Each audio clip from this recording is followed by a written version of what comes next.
L'année dernière, c'était une mauvaise année. Le foin a été fait tardivement, quasiment en juillet, dans la majorité des cas.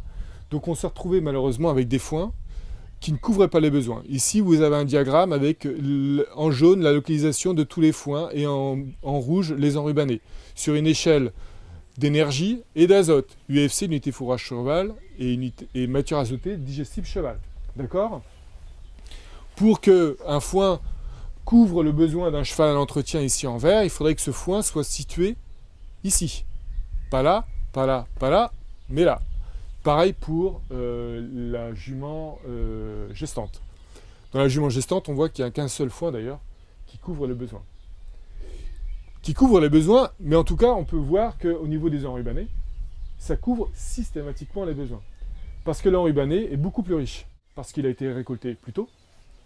Donc, qui dit plus tôt, dit une herbe qui est plus riche. Plus on va récolter les fourrages jeunes, des graminées donc à des stades jeunes, meilleure va être la qualité, et plus on va laisser monter les graminées et les laisser épier, et plus on va aller vers des qualités médiocres. Et donc tout l'intérêt de l'enrubanage, c'est de pouvoir récolter à un stade plus jeune et d'avoir donc des meilleures valeurs UF et de meilleures valeurs protéiques.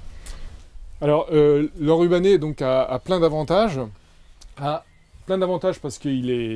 Parce qu'il est exempt de poussière, parce qu'il est de meilleure qualité. Il a éventuellement un inconvénient, c'est que une boule d'enrubanage de 50% de matière sèche, il faut qu'elle soit consommée dans les 4-5 jours.